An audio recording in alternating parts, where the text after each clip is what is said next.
ලැජ්ජායි වගේ කතා කරන්න.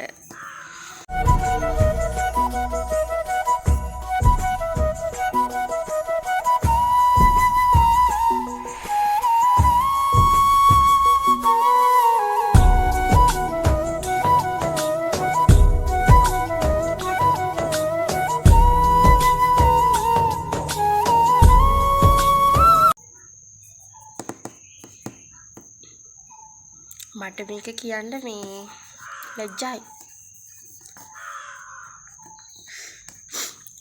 කටහඬ ගැන වැඩි හිතන්න එපා. උඩ හෙම්බිරිස්සාව මේ නිකන් ලැජ්ජායි වගේ කතා කරන්න. කොහොම කතා කරනවද මන්ද අනිත් අය මේවට. මේකයි මේ ට්‍රෙන්ඩ් එකට නෙමෙයි. ට්‍රෙන්ඩ් එකට කියනවා නෙමෙයි.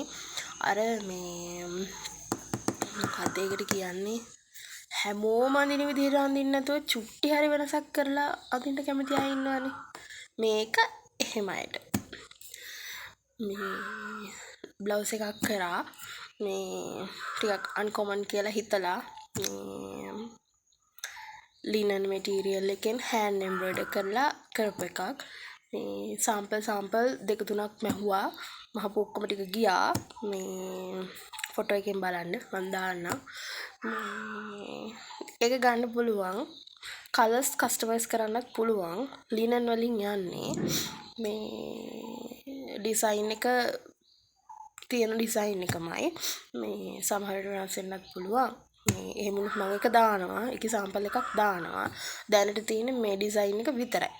ඒකෙන් මේ බ්ලවුස් ගන්න පුළුවන්. සුදු එන්නේ.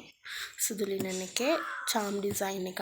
චාම් සිම්පල් ඩිසයින් අදින්න කැමති අයට එහෙම අර වෙනසකටත් එක්ක එහෙම එකක්.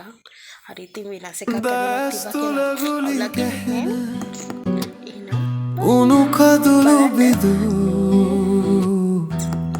කොපුළ තලා තෙමා හෙමින් රුරා වැටේ හදවතේ සුසුම් හඬ දරාගත හැකි ලෙසින් අදත් මම මග බලමි ඔබ එතැයි මහා සොයන් සිනාසෙන්නේ කෙලෙස පියාවත් මතක නැත මගේ හදේ සිනා පොද රැගෙන ගියාදී